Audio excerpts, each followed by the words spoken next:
Hello friends, welcome to Learnology. I hope you all are doing good. This is a continuation series जिसमें हम 2024 biology class 10th ICSE board का question paper solve कर रहे हैं. Means this is a part 3. इसके पहले के 2 parts मैंने इसी चैनल पे कवर किए हैं. उसका वीडियोस आपको उन वीडियोस का लिंक आपको डिस्क्रिप्शन बॉक्स में मिल जाएगा. So let's get started with the lecture guys. इसके पहले के 2 वीडियोस में हमने सेक्शन ए को कवर किया है. मींस 40 मार्क्स को हमने कवर कर लिया है. Multiple choice question and match the following and और भी बहुत सारी चीज़ें. उन वीडियोस का लिंक आपको डिस्क्रिप्शन बॉक्स में मिल जाएगा. आज जो हमें सॉल्व करवाना है या हमें जो सॉल्व करना है वो है सेक्शन बी. ये भी 40 मार्क्स का होता है. इसमें 6 क्वेश्चंस गिवन होते हैं. You have to attempt only 4 questions. So question 3 part 1 is expand the abbreviation NADP. expand the abbreviation NADP. इसी चैनल पर मैंने एक शॉर्ट्स कवर किया है. शॉर्ट्स को अपलोड किया है इस चैनल पर लर्नोलॉजी पे. उसमें मैंने बहुत सारे फुल फॉर्म्स की एक पूरी कंप्लीट लिस्ट आपको प्रोवाइड की है. ये जो NADP का फुल फॉर्म है ये उसी लिस्ट से सिंपल कॉपी पेस्ट क्वेश्चन है. ये what is the exact full form of NADP? That is nicotinamide adenine dinucleotide phosphate. Nicotinamide adenine dinucleotide phosphate 1 marks पे आपके एग्जाम में पूछा गया था. Second part, mention 2 adaptation in roots for absorption of water from the soil. यानी आपको 2 adaptation simply लिखने हैं. रूट्स के 2 एडॉप्टेशन जो कि किस में हेल्प करते हैं, वाटर के एब्जॉर्प्शन में हेल्प करते हैं सॉइल से. सो इसमें बहुत इजी क्वेश्चन था ये. लाइक 2 एडेप्टेशन कौन कौन से हो सकते हैं. उसमें रूट हेयर्स होते हैं सो दैट वाटर का जो एब्जॉर्प्शन हो वो ज़्यादा से ज़्यादा हो. एंड और भी एक पॉइंट आप अपने एंड से ऐड कर सकते हो. मतलब इसके मल्टीपल पॉइंट्स आप लिख सकते हो अपने मन से. अगर आपने प्लांट फिजियोलॉजी में फोटोसिंथेसिस वाला पोर्शन कवर किया है, एब्जॉर्प्शन ऑफ रूट्स वाला चैप्टर कवर किया है. तो second is your differentiate between efferent arteriole and efferent arteriole. ये क्वेश्चन आपका सर्कुलेटरी सिस्टम से है. कंप्लीट सर्कुलेटरी सिस्टम मैंने इसी चैनल पे कवर किया है. उसमें बहुत सारे टॉपिक्स हैं. कंप्लीट पूरी प्लेलिस्ट है. आप उस पर विजिट करेंगे तो आपको सारे वीडियोस मिल जाएंगे. So what is the actual difference between efferent arteriole and efferent arteriole? Efferent and efferent arteriole वाला जो क्वेश्चन है ये एक्सक्रीटरी सिस्टम से है, बट सर्कुलेटरी सिस्टम भी बहुत इंपॉर्टेंट है at the same time. See this everyone, this is efferent arteriole and this is afferent arteriole. Question में पूछा है डायमीटर के बेसिस पे efferent और afferent arteriole में डिफरेंस करने को बोला गया है. efferent arteriole क्या होता है? डायमीटर उसका काफ़ी कम होता है एंड afferent arteriole का डायमीटर काफ़ी ज़्यादा होता है. बिकॉज ये ब्लड को फ्रॉम द रीनल आर्टरी से ब्लड ग्लोमेरुलस यानी बॉमेंस कैप्सूल में जा रहा है एंड इसके इफरेंट आर्टेरियोल से क्या होता है वो बाहर जाता है. तो प्रेशर थोड़ा सा ज़्यादा होता है.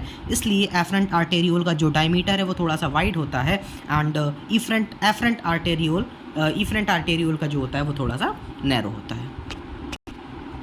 Next is give 2 examples of water pollutants. Water pollutants का 2 एग्जाम्पल देना है. 2 एग्जाम्पल वाटर पॉल्यूटेंट्स का क्या हो जाएगा? हर्बिसाइड्स, पेस्टिसाइड्स और भी बहुत सारे एग्जाम्पल्स हैं. ये एक बहुत कॉमन क्वेश्चन है जो एग्ज़ाम में पूछा गया था. Next question is diagram based question. Ali has some pea plants in his garden. Ali के पास उसके गार्डन में कुछ पी प्लांट्स हैं which need a support to grow. जिन्हें सपोर्ट की ज़रूरत होती है अगर वो ग्रो कर रहे हैं तो. In the picture given below.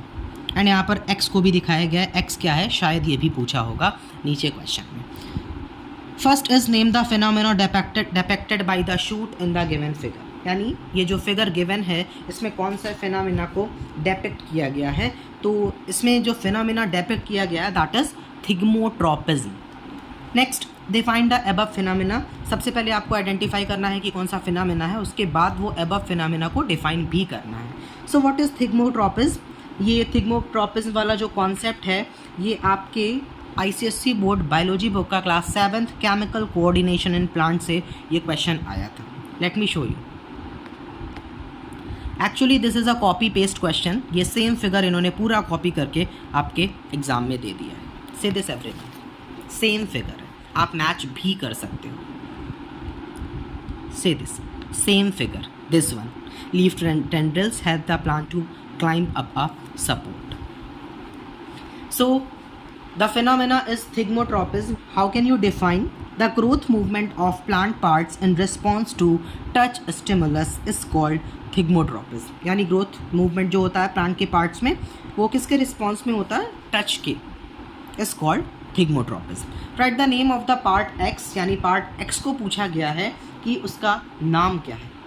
So correct answer for this question is leaf tendril. वो लीफ की ही टेंड्रिल है जो यहाँ पर दिखाई गई है। Question number 4 again very important question. इसमें भी जो भी चीज़ें इन्होंने पूछा है वो इजी क्वेश्चन है, डिफ़िकल्ट तो बिल्कुल भी नहीं है। Give the biological term for the surgical method of contraception in human females. यानी फीमेल्स के सर्जिकल मेथड में जो कॉन्ट्रासेप्शन का जो बायोलॉजिकल टर्म हम उसके लिए यूज़ करते हैं वो इन्होंने 1 नंबर में पूछा है। So correct answer for this question is what is the biological term. यानी जो सर्जिकल मेथड कॉन्ट्रासेप्शन का होता है उसमें उसका बायोलॉजिकल टर्म पूछा गया है ह्यूमन फीमेल्स के लिए। मेल्स के लिए आपको पता है हम क्या पढ़ते हैं, वैसेक्टॉमी, एंड फीमेल्स के लिए पढ़ते हैं tubectomy. So correct answer for this question is tubectomy. Stage 2 harmful effects of acid rain on the environment. यानी एसिड रेन एक ऐसा टॉपिक है, ये पॉल्यूशन वाले चैप्टर से है, जो इसके आंसर तो हर कोई कर सकता है। 2 हार्मफुल इफेक्ट एसिड रेन के क्या होगा, वो हमारे स्किन कैंसर कॉज कर सकता है एंड और भी बहुत सारी चीज़ें। Next mention 2 advantages of transpiration. Next question is from plant physiology, transpiration. The 2 advantages of transpiration are it helps in cooling, it helps to creating the suction pressure, it helps to distribute the water। यानी water के distribution में भी transpiration बहुत important role play करता है। Suction force को create करना होता है तो उसमें भी ट्रांसपिरेशन बहुत इंपॉर्टेंट होता है, and at the same time cooling में भी इसका बहुत इंपॉर्टेंट रोल होता है। Next right any 2 objectives of स्वच्छ भारत अभियान। स्वच्छ भारत अभियान का सिर्फ आपको 2 ऑब्जेक्टिव लिखना है। This is extremely easy question जो कि आपके एग्जाम में 2 मार्क्स में पूछा गया था। Very very easy.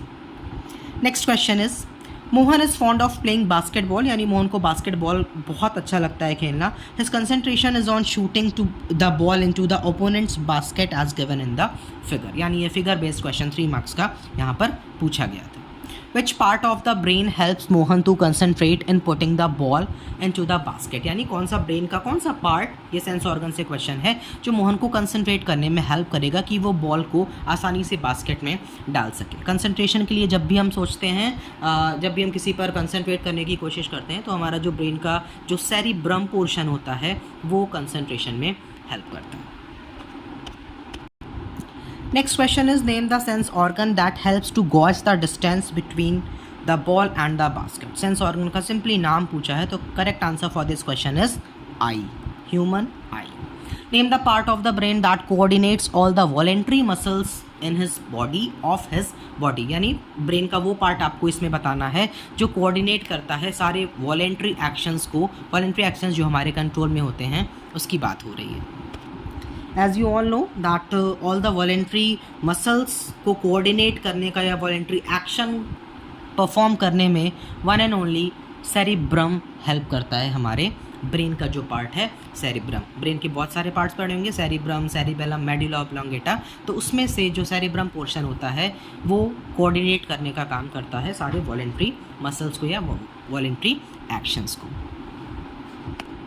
So this is all about today's lecture guys. In case you have any doubt you are free to ask in the comment section. And इसके पहले भी 2 वीडियोज़ इसी चैनल पे कवर किए गए हैं जिसमें हमने पेपर को सॉल्व किया है, सेक्शन A को सॉल्व करवाया है मैंने, उसके लिंक आपको डिस्क्रिप्शन बॉक्स में मिल जाएंगे। Thanks for watching, like, subscribe and share.